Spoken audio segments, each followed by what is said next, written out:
kasih-Mu seperti pelangi sehabis hujan. Engkau tidak pernah berjanji langit selalu biru dan jalan selalu rata, tetapi Engkau berjanji selalu menyertai, dan penyertaan-Mu tidak pernah berkesudahan dalam hidup kami. Pagi hari ini kuasai setiap umat-Mu Tuhan. Sesuatu yang ilahi Kau turunkan dari surga. Hamba berdoa di dalam nama Yesus. Roh Kudus, ini waktunya Kau intervensi dan interupsi hidup kami. Jadikan kami seperti yang Kau mau. Turunkan roh hikmat, wahyu dan pengertian, agar pagi hari ini pesan Tuhan dapat kami terima dan kami tangkap dengan kuat, yang akan mengubahkan akan kehidupan kami dan masa depan, sehingga destiny kami akan tuntas sampai garis akhir tetap kuat di dalam Tuhan. Segala rancangan iblis aku hancurkan dalam nama Yesus. Biarkan kehendak Tuhan yang jadi pagi hari ini, demi Allah yang hidup, dan semua yang siap diberkati dengan iman dan percaya sama-sama katakan amin. Beri tepuk tangan buat Tuhan Yesus. Silakan duduk terlebih dahulu. Shalom. Saya bersyukur kesaksian pagi hari ini memang memberikan impartasi di dalam kehidupan setiap kita, terutama untuk lansia. Karena memang kesehatan itu sangat penting. Sebanyak apapun hartamu, sebanyak apapun depositomu, jika engkau tidak sehat, semua akan percuma. Karena engkau tidak akan dapat menikmati dan menjadi berkat bagi orang lain. Amin. Mari sama-sama buka firman Tuhan pagi hari ini, 2 Samuel pasal yang kelima. 2 Samuel pasal yang kelima ayat yang ke-17. 2 Samuel pasal 5 ayat yang ke-17. Hari-hari ini bukan hari-hari yang mudah, saudara. Keadaan semakin sulit dan akan bertambah sulit. Ekonomi akan terus menurun. Kita tahu dolar per hari ini atau per kemarin closing tutup di angka 16.650. Begitupun emas. Di hari kemarin closing sudah di harga 1,7 juta. Semakin ke depan nanti bukan semakin mudah. Tetapi perhatikan baik-baik, orang yang mengandalkan Tuhan akan dibedakan. Yang percaya beri tepuk tangan buat Tuhan Yesus.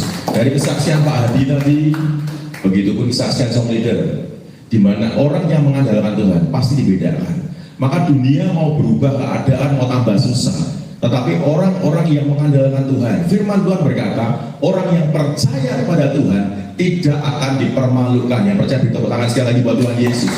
Kita baca sama-sama firman Tuhan pada pagi hari ini, ayat yang ke-17.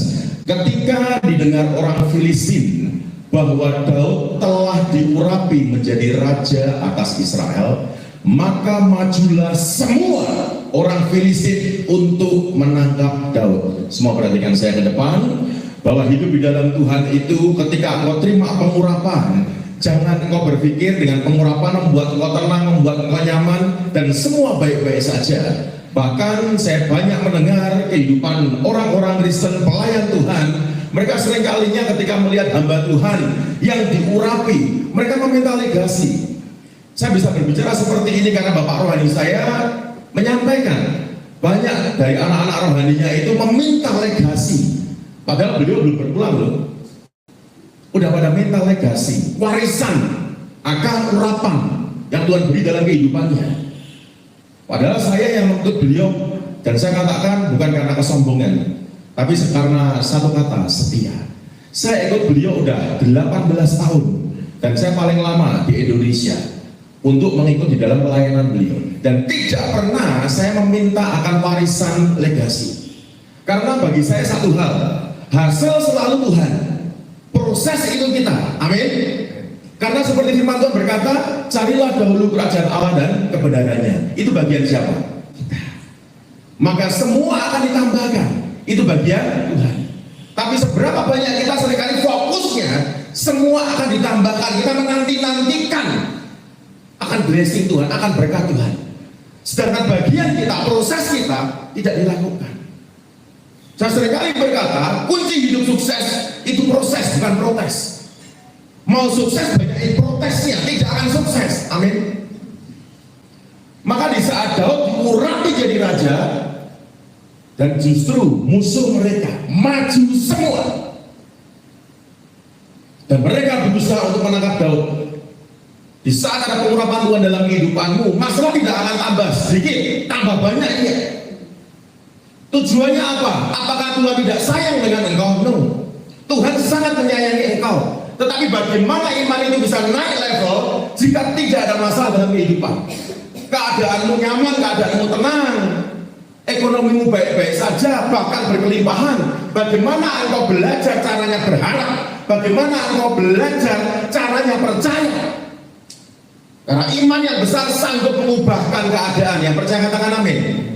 Dan iman adalah dasar dari segala sesuatu yang kita harapkan. Maka dari sinilah lihat, di saat Daud dia menghadapi masalah yang besar karena musuh mereka semua, mereka berusaha untuk menangkap Daud. Namun bagaimana di saat kita ini mengalami akan masalah yang besar dalam kehidupan? Dan hal pertama kita perlu belajar dari Daud. Daud ini saya acungi jempol karena bagaimanapun dia menjadi suri teladan bagi orang Israel. Meskipun dia bukan orang yang sempurna, dia melakukan kesalahan. Dan kita tahu kesalahannya dia karena dia mengambil Batseba. Dan ketika mengambil Batseba bukan hanya karena dosa perzinahan, menipu. Karena suami dari Batseba dan akhirnya dia taruh di garda depan supaya apa? Mati. Memanipulasi. Namun saya seringkali berkata di dalam pelayanan saya, seburuk apapun hidup kita, bahkan sekelam apapun masa lalu kita akan tetap punya masa depan di dalam Tuhan. Yang sepakat dengan saya, beri tepuk tangan buat Tuhan Yesus. Daud akhirnya ketika ditegur oleh Nabi Nathan, dia bertobat, dia menyesal. Dan Tuhan pulihkan keadaan Daud. Maka Daud salah satu yang mengerti hati Tuhan. Dan itu yang Tuhan butuhkan.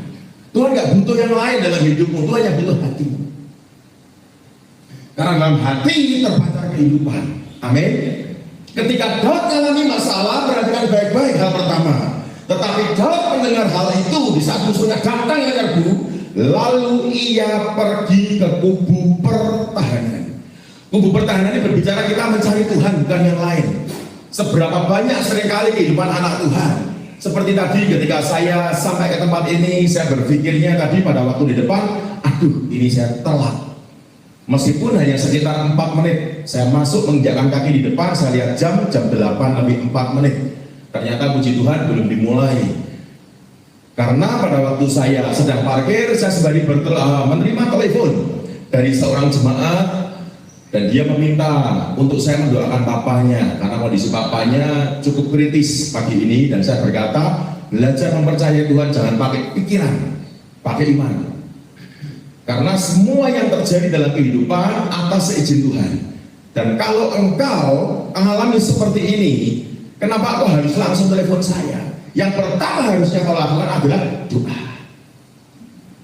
Tapi seberapa banyak kita seringkali mengandalkan manusia. Firman Tuhan berkata, terkutuklah orang yang mengandalkan manusia. Pak, berarti Bapak nggak mau doakan? Mau. Saya berkata, Pak, tadi endingnya sama dia, bahwa nanti setelah saya melayani pagi ini, saya akan ke rumahmu. Karena saya tahu memang pukulan yang terberat dalam kehidupan keluarga ini, begitu pun papahnya, mereka mantan orang kaya. Karena mereka juga dulunya pernah punya usaha toko emas di Kanjengan. Sama ya. Saya tidak perlu sebutkan namanya. Maka itu pukulan yang terberat. Dan papanya suka ketika saya layani beliau. Karena satu hal, papanya ngomong bahwa Bapak Lukas Franky tidak sefrontal hamba-hamba Tuhan lain. Terkadang ketika melihat kondisi kehidupan seseorang, bukan didoakan dulu, tetapi diomeli dulu. Meskipun kalau ditanya, loh saya ikuti Tuhan. Namun perhatikan baik-baik, Roh Kudus itu tertib. Sekarang ketika engkau pada waktu bertemu dengan seseorang yang engkau tidak kenal terlebih dahulu, engkau diterima dan engkau ditolak, lebih nyaman mana? Diterima. Engkau diberitahu atau engkau langsung dimarahi, lebih suka mana? Diberitahu. Makanya. Dan disitulah saya juga menyampaikan kepada anaknya, tetapi jangan selalu andalkan manusia, karena engkau akan kecewa. Jika saat ini saya ada di Semarang, oke. Kalau saya pada waktu keluar kota, keluar pulau, atau keluar negeri, bagaimana? Berharap kepada Tuhan, itu jauh lebih penting. Makanya perlu engkau ketika mengalami masalah, pergi ke kubu pertahanan. Cari Tuhan, jangan yang lain. Karena orang yang mencari Tuhan dan dia akan menemukan. Karena Yesaya 55 ayat yang ke-6, carilah Tuhan selama ia berkenan ditemui, dan berserulah kepadanya selama ia dekat. Amin. Dan mengapa Daud harus mengalami akan hal ini? Perhatikan baik-baik, no Goliath, no glory. Pertama kali Daud diurapi oleh Samuel. Tantangannya dia bukan tantangan yang enteng. Tantangan dia yang pertama adalah Goliath, langsung yang besar. Padahal dia tidak punya dasar, tidak punya basic sebagai seorang prajurit. Sedangkan semua orang Israel aja tidak ada yang berani melawan. Termasuk kakak-kakaknya Daud yang udah terlatih loh mereka. Ngepel kok, gak berani sama Goliath. Tetapi oleh karena Daud mendatangi Goliath dengan nama Tuhan semesta alam, maka ketika engkau mengalami akan kendala dalam kehidupanmu apapun, cari Tuhan, jangan yang lain. Pergi ke kubu pertahanan. Karena kesaksian dan kesaksian tadi berbicara tentang kesehatan, tentang orang tua, tentang lansia. Dan saya teringat di tahun 2016 di bulan Februari, mami saya, orang yang saya cintai dalam kehidupan ini, di situ kakinya luka. Lalu dirawat oleh dokter Daniel Puguh di Rumah Sakit Panti Wiloso Dr. Cipto. Tidak tambah baik, tambah parah. Akhirnya busuk di kaki yang bagian kanan ini. Sehingga, mohon maaf, semua udah habis, tinggal tulang tendonnya. Sampai dimasukkan pinset itu tembus. Saya teringat akan Yesus yang dipaku di atas kayu salib, tembus. Lalu dokter berkata, Pak, ini solusinya adalah memotong jempol kaki daripada ibu. Karena dari jempol itu yang menyebabkan luka menjalar infeksinya. Kemudian saya bertanya kepada dokter spontan aja, Dok, jika jempol kaki mami saya dipotong, dokter menjaminnya kalau mami saya akan sembuh. Beliau terdiam beberapa saat, dan kemudian dengan bahasa tubuhnya saya dapat menangkap jawabannya. Karena beliau menggelengkan kepala. Di situ pukulan yang berat dalam kehidupan saya. Karena saya juga tidak tinggal seorang diri. Kami ada beberapa saudara yang lain, kami 3 saudara, dan 2 saudara saya sepakat mereka untuk dipotong. Kalau saya sebetulnya enggak. Mereka yang sepakat. Karena apa? Kalau saudara ada di posisi saya, enggak terima jawaban seperti itu. Dokter aja nggak bisa jamin kok sembuh. Kalau sama-sama nggak sembuh, ngapain dipotong? Betul kan? Tetapi ya udahlah, karena bagaimanapun suara mereka lebih banyak daripada saya akhirnya mengalah. Oke, jalan, dipotong, dan betul, tidak sembuh, tambah parah. Tidak ada jaringan hidup berwarna merah, semuanya putih semua. Ketika home care datang dirawat, hingga disitulah di saat saya menghadapi kesesakan. Saya masuk ke kubu pertahanan saya masuk ke ruang doa saya berdoa ke Tuhan, dan ternyata Tuhan ajari saya untuk melakukan tindakan profetik. Maka saya datangin mami saya pegang kaki mami saya berlutut, saya menangis ke Tuhan, dan saya berdoa, demi hidup hambamu yang telah engkau pilih dan tetapkan melayani engkau seumur hidupku, hamba berdoa di dalam kuasa nama Yesus meminta kesembuhan untuk kaki ibuku. Karena dari kaki ini Tuhan, dulu aku dirawat, dari kaki ini aku dulu digendong ketika aku rewel dibawa ke sana kemari, dari kaki inilah aku disusui, dibawa berjalan ke sana kemari, dari kaki inilah aku diajari bagaimana cara aku berjalan. Dan saya naikkan ke Tuhan dengan demi hidup saya sendiri. Tuhan langsung beri penampakan, sebuah penglihatan yang begitu jelas, yaitu kacang panjang. Kacang panjang. Apakah kalau Tuhan itu berbicara A sampai Z? Tidak. Tuhan kalau ngomong itu sepenggal.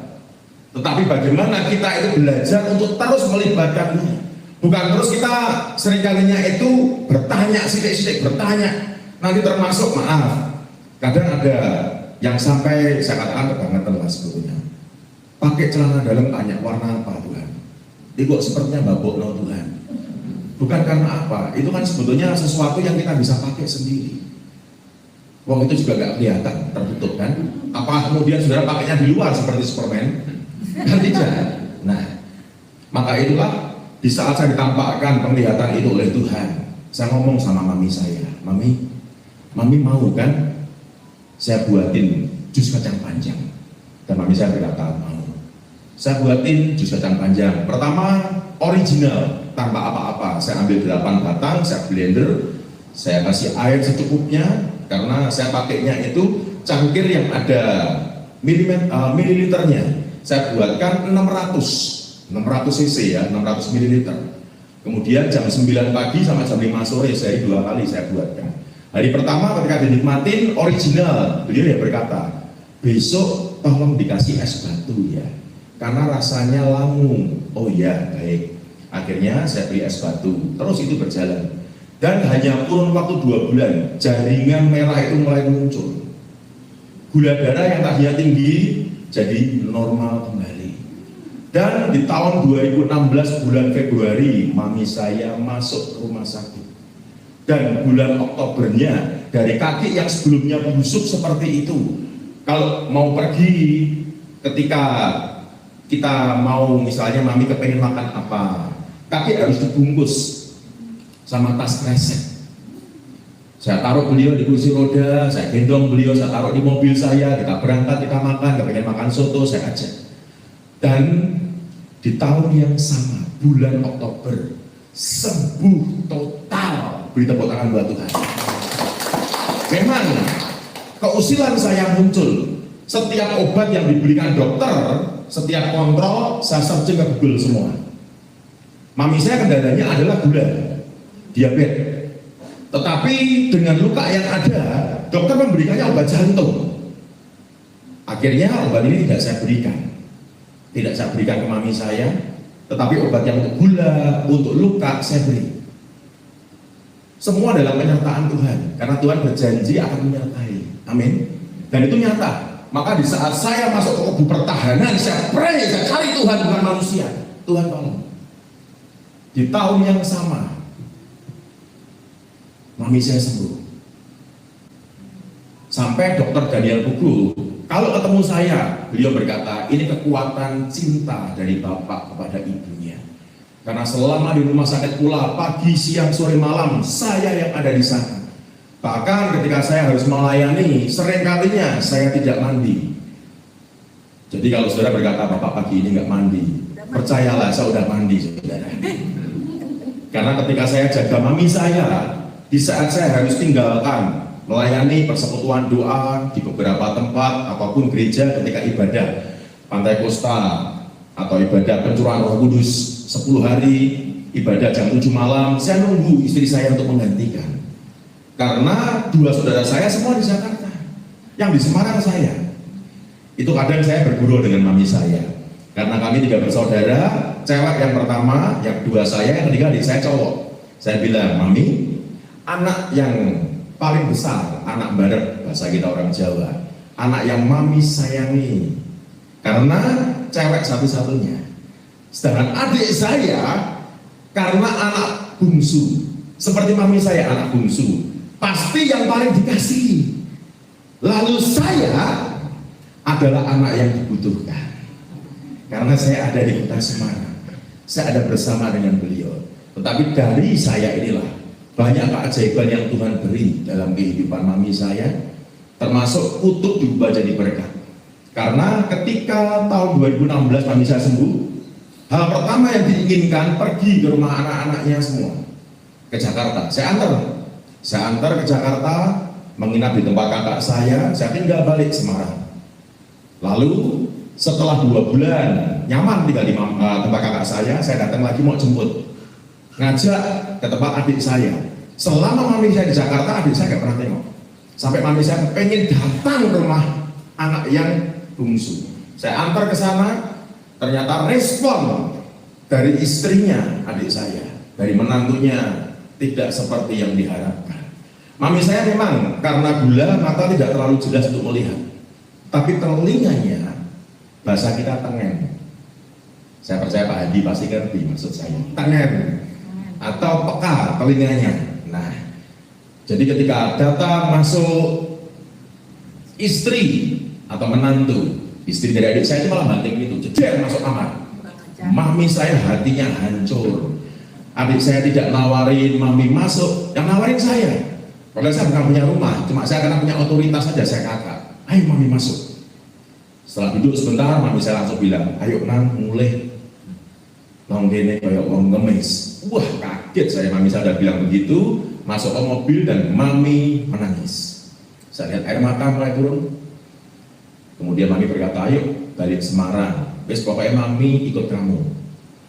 Oke, akhirnya ikut saya. Kita ke Purwokerto terlebih dahulu karena saya harus melayani di Persekutuan Doa Purwokerto, pemilik salah satu hotel besar di Purwokerto juga. Saya tuntaskan.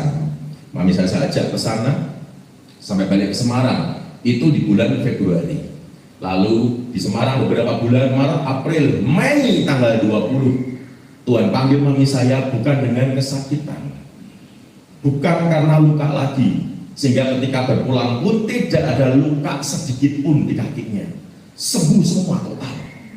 Jadi ketika Tuhan panggil memang udah timingnya Tuhan.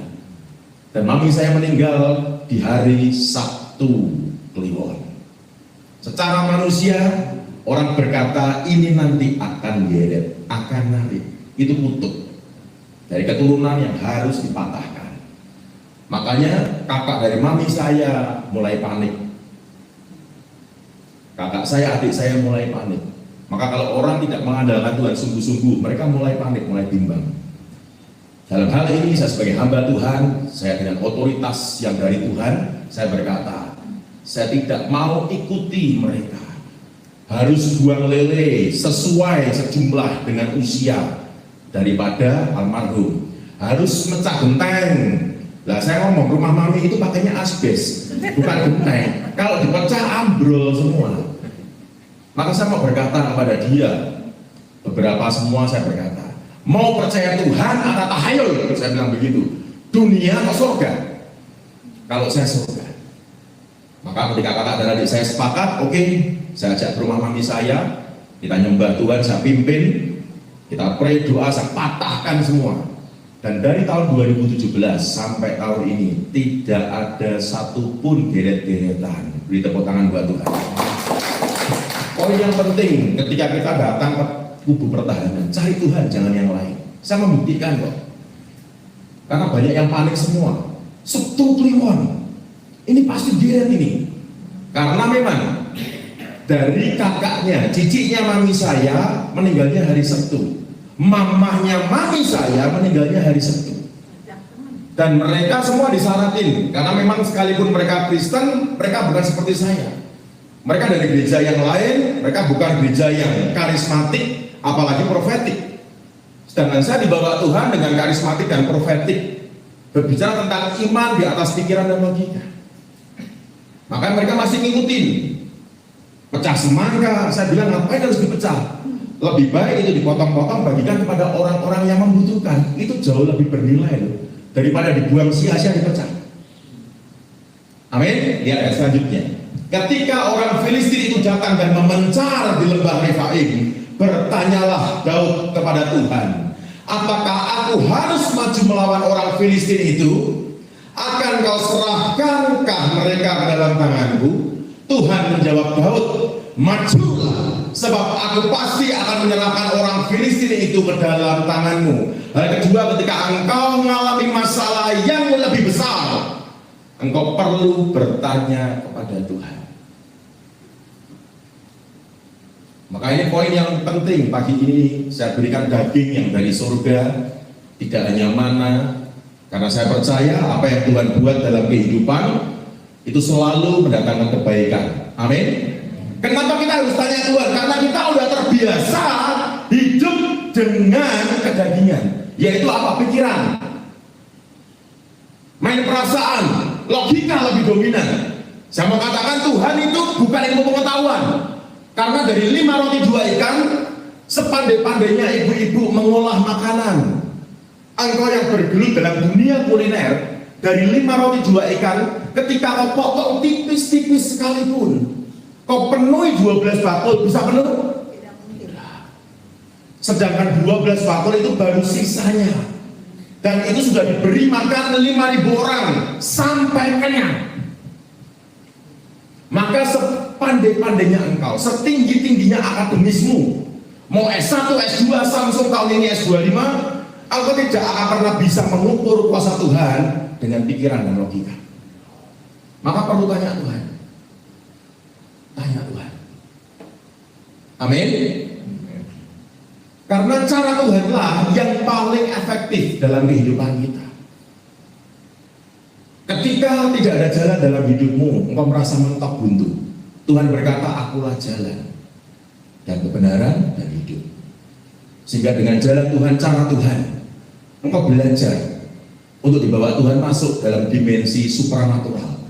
Dan ketika engkau bertanya kepada Tuhan, engkau sedang dibawa Tuhan itu untuk mengerti yang good idea or God idea, yang menurutmu baik atau yang menurut Tuhan benar. Seringkali kita merasa, oh ini yang baik begini, maka itu kita seringkali kan berkata, lah tak pikir. Kalau udah mengalami salah kan gitu, lah pikire, betul?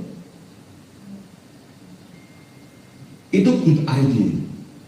Tapi kau perlu belajar pagi ini tentang God idea. Maka perlu tanya Tuhan. Nanti di akhir dari firman ini saya akan ajak saudara menanyakan satu pujian lama. Bahkan pujian ini tercipta sebelum saya lahir, bro. Tetapi syair, kata demi katanya, itu menjadi satu lagu favorit saya. Hampir setiap hari selalu saya naikkan lagu itu sebelum saya beraktivitas. Itu menjadi dasar fondasi saya dalam kehidupan. Karena bagi saya, takut akan Tuhan itu mendatangkan kehidupan. Amin. Takut akan Tuhan itu mendatangkan kehidupan.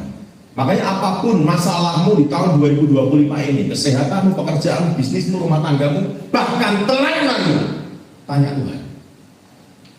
Tanya Tuhan.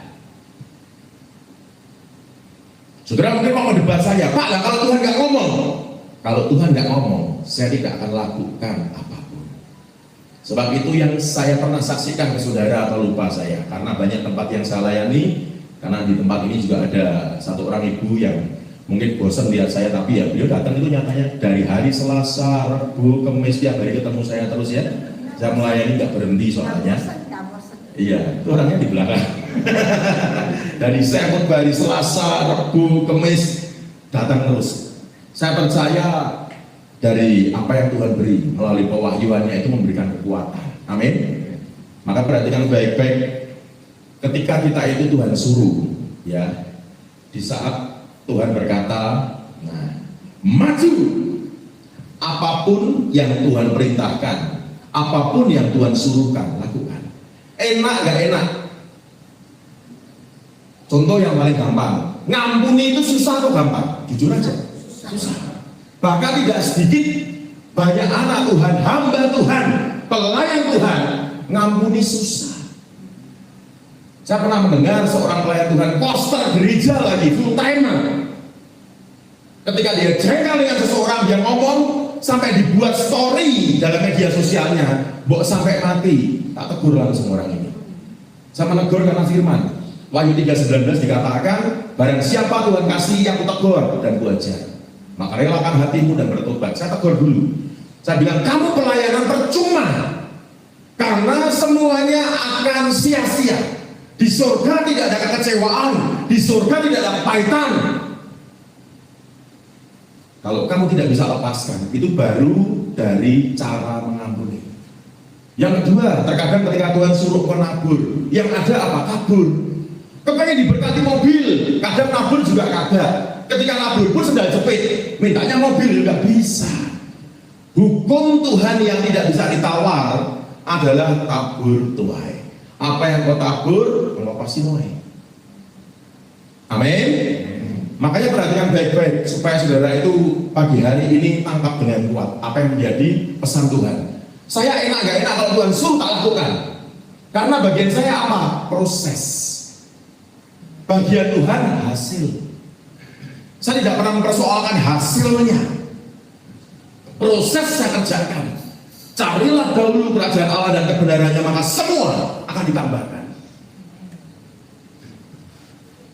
Bahkan ketika hari Minggu lalu, ketika saya menerima akan undangan untuk khotbah dari salah satu gereja di kota Juanda, 1,5 tahun baru saya iyakan. Bukan karena saya sombong, bukan karena saya sok-sokan.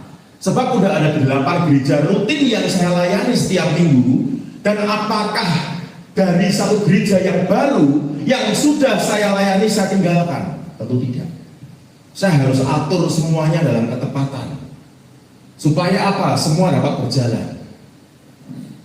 Dan beliau, Gembala Sidang ini meminta, karena beliau tahu pelayanan saya. Pelayanan dari hati, bukan karena motivasi. Begitupun di sini Pak Beni, Bu Dora pernah ikut saya melayani sehari 3 gereja waktu itu. Sampai saya mempertanyakan dulu di awal sebelum beliau ikut, Pak, stamina Bapak hari ini sehat? Betul, betul. Karena hari ini kita berangkat gelap pulang gelap. Karena kita melayani dari desa ke desa hingga yang terakhir di Kopeng, dan ibadah terakhirnya juga sore, makanya pulangnya juga gelap. Dan beliau berkata sehat. Oke, akhirnya kita berangkat. Dan di dalam pelayanan saya di gereja-gereja desa tidak menerima PA.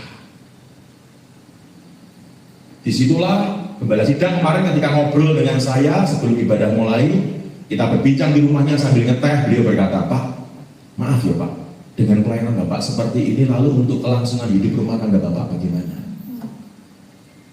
Saya tahu itu sebetulnya bukan pertanyaan, tetapi jebakan. Karena yang bertanya adalah Gembala Sidang. Dia mau melihat adakah motivasi yang terselubung dan tersembunyi dalam diri saya. Saya berkata, kita sebagai hamba Tuhan, kita tahu hidup dan fokus kita Tuhan, bukan manusia. Dan iman itu di atas pikiran dan perasaan, Pak. Maka selama saya mengutamakan Tuhan, Tuhan memprioritaskan hidup saya, dan saya tidak berkekurangan. Maka setelah mulai ngobrol satu dengan yang lain, mungkin beliaunya akhirnya berkata dengan yang lain, Bapak memang diberkati. Karena apa? Setelah dia tahu istri saya kerja di salah satu bank swasta, dia mungkin berpikir, oh pantesan istrinya kerja di bank. Tetapi saya tidak pernah minta dari istri saya. Saya hidup dari iman. Prinsip saya begini, kalau saya tidak bisa memberi dia, kalau saya bisa beri tak kasih. Tapi kalau saya tidak bisa memberi, saya tidak mau merusoi, itu saya.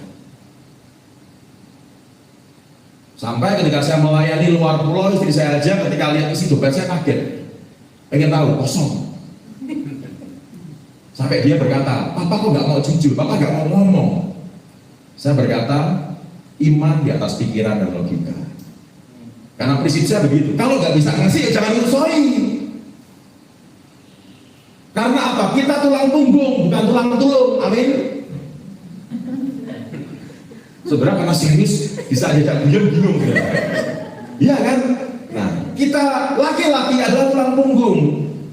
Tetapi jangan kita itu terus begini, malah kita akhirnya tulang tulung. Tulung. Fokus ke depan, suka-suka. Ya. Kita lihat ayat yang ke-20. Lalu datanglah Daud di Baal Perasim dan memukul mereka kalah di sana.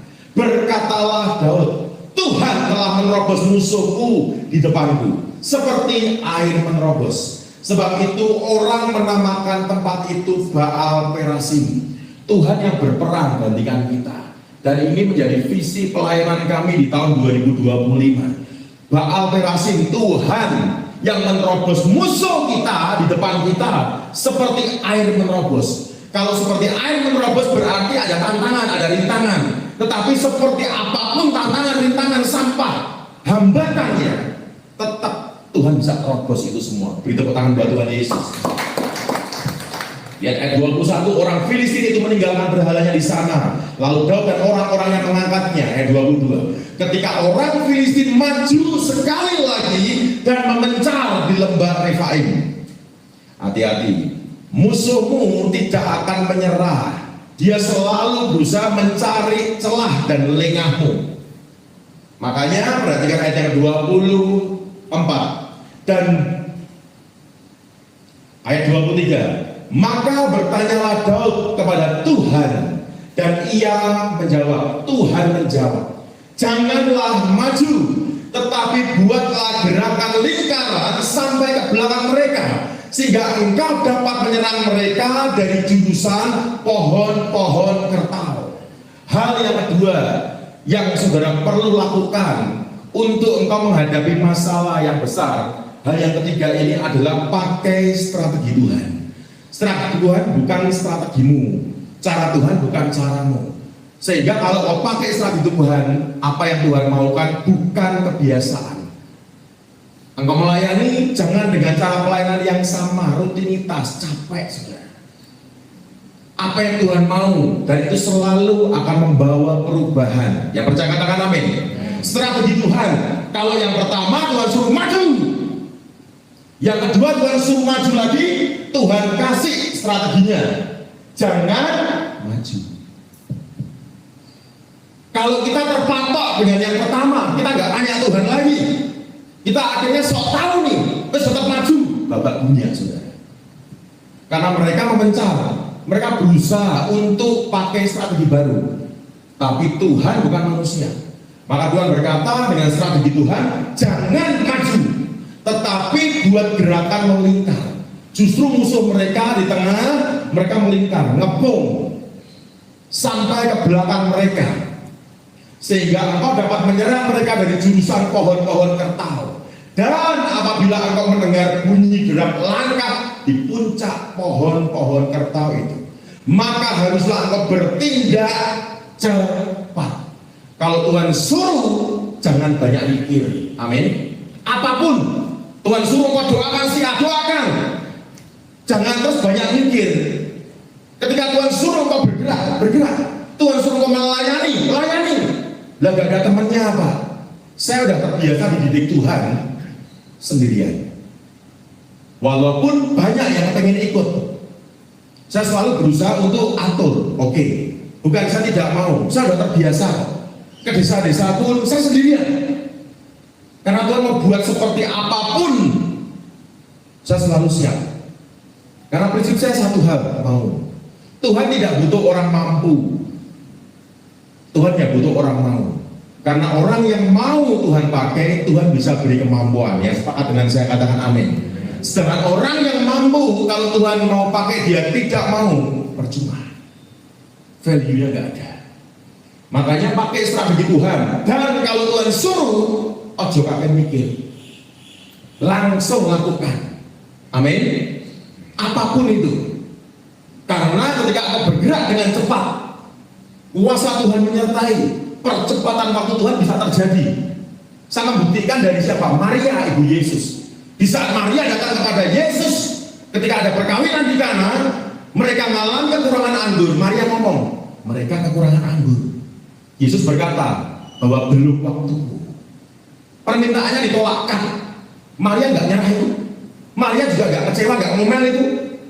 Kamu anak durhaka, enggak.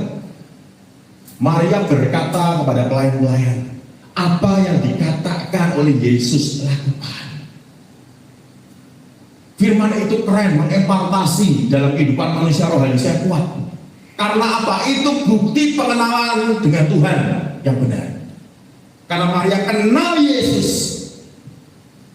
Sama seperti saya kasih ilustrasinya begini, kalau suami istri, misal kata saudara punya mobil nih bapak, dipakai istrimu, pernahkah engkau berpikir ketika mobil dipakai istrimu, wah ini jangan-jangan nanti mobilku akan digadeke sama istriku, wah ini jangan-jangan mobilku akan ditabrakkan sama istriku, jangan-jangan mobilku akan dibawa lari sama istriku. Tentu tidak kan bapak-bapak. Kenapa? Karena kau kenal istrimu. Kalau kau kenal Tuhan, beda. Seperti Maria, ditolak gak nyerah. Tuhan menguji hati. Maka Maria ngomong sama pelayan-pelayan, dan pelayan-pelayan ketika melakukan apa yang Tuhan suruh, mujizat terjadi kan. Ini juga ayat juga membekali saudara yang melayani pula. Ketika dulu ada kegerakan yang seringkali berkata tentang percepatan waktu Tuhan, saya debat sama orang. Ayatnya gimana Pak? Yang ada bangsa Israel itu ditunda itu di padang gurun. Roh Kudus berbicara kepada saya tentang ayat ini, bahwa mujizat di Kana itu percepatan waktu Tuhan. Karena Yesus sendiri berkata, mau apakah engkau ibu daripadaku, sebab belum waktuku. Dari yang sepertinya belum bisa jadi. Percepatan waktu Tuhan. Kunci poinnya ketika engkau kenal Yesus dengan benar. Kembali ke firman lagi, ketika engkau bertindak cepat, jangan banyak mikir, sebab waktu itu Tuhan telah keluar berperang di depanmu untuk memukul kalah tentara orang Filistin. Ayat 25, dan Daud berbuat demikian seperti yang diperintahkan Tuhan kepadanya. Maka Daud memukul kalah orang Filistin mulai dari Geba sampai dekat Geser. Daud lakukan, do it, taat. Enak gak enak, lakukan. Amin. Sehingga ketika engkau menghadapi akan tantangan yang besar, saya akan runut supaya saudara itu tangkap dengan kuat. Yang pertama, pergi ke kubu pertahanan, cari Tuhan, jangan yang lain. Amin. Yang kedua, bertanya kepada Tuhan, izinkan Tuhan interupsi, tidak hanya intervensi hidupmu. Intervensi itu hanya mempengaruhi, tetapi interupsi itu menyela. Dan seperti siapa? Maria, Bunda Yesus. Dia menjadi wanita yang dipuja-puja karena dari seorang perawan yang belum pernah disentuh laki-laki, belum pernah ditiduri laki-laki, dia bisa melahirkan seorang anak. Jika bukan Tuhan, tidak mungkin. Dan dari seorang wanita yang suci inilah Tuhan berkenan menurunkan benih ilahi. Maka ketika Maria berkata, jadilah kepadaku menurut kehendakmu, Maria sedang mengizinkan Tuhan menginterupsi hidupnya jadi seperti yang Tuhan mau. Maka disinilah engkau harus mengerti, di saat kau bertanya kepada Tuhan itu, kau izinkan Tuhan berjalan di depanmu. Kalau Tuhan berjalan di depanmu, engkau pasti aman. Amin. Karena apa? Segala sesuatu tantangan, rintangan, hambatan, bahkan kemustahilan berhadapannya dengan Tuhan dulu. Tapi kalau karena pikiranmu, logikamu, dan kau taruh Tuhan berjalan di belakangmu, engkau melangkah di depan Tuhan, resiko yang besar engkau akan tanggung. Segala sesuatunya langsung kau hadapi seorang diri. Maka itulah engkau perlu tanya Tuhan. Yang ketiga, pakai strategi Tuhan. Jangan rutinitas, jangan kebiasaan. Maka beberapa anak-anak rohani saya sendiri, mereka ngomong, untuk menebak Bapak itu susah, karena pola-pola yang Bapak terapkan selalu kok berbeda-beda. Saya berkata, itu bukan saya, itu Tuhan. Itu Tuhan. Dan yang keempat, yang terakhir, do it, bukan duit. Do it, lakukan. Dan lakukan dengan cepat. Taat, jangan banyak mikir, jangan banyak tanya. Amin. 4 hal ini untuk bekal saudara menghadapi masalah yang lebih besar dalam hidupmu. Dan saya berdoa, mujizat Tuhan pasti terjadi. Yang percaya beri tepuk tangan buat Tuhan Yesus. Mari tutup Alkitabnya. Saya undang semua bangkit berdiri. Seperti yang saya sampaikan tadi, ada satu pujian lama. Bahkan pujian ini tercipta sebelum saya lahir, saya tahu. Tetapi pujian ini dari kata demi kata. Nanti saudara ketika menaikkan dengan hati. Supaya ketika engkau bernyanyi pun bukan karena kebiasaan, tapi ketika engkau menaikkan dengan hatimu, sesuatu yang harum keluar dari hidupmu, naik di hadapan Tuhan seperti bau narwastu. Amin. Karena syairnya berkata, bila engkau tak besertaku. Saya percaya Pak Beni pasti tahu lagu ini, lagu lama. Bila engkau tak besertaku, ku tak mau berjalan. Ku perlu Tuhan, pimpin langkahku dengan kasih karuniamu. Pejamkan matamu, angkat tangan kananmu, sampai tak kunci G aja lah, gampang. Yes, mari. Terima kasih buat besar pewahyuanmu siang ini Tuhan. Hamba berdoa firman jadi daging yang membawa perubahan dalam kehidupan setiap mereka. Bahkan Tuhan, masa depan mereka diubah Tuhan. Aku berdoa di dalam nama Yesus, yang sakit sembuh, yang terikat Tuhan lepaskan, yang terbeban berat Tuhan beri pertolongan. Terima.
dari awal. Bila Engkau tak bersamaku,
nyatakan Tuhan, nyatakan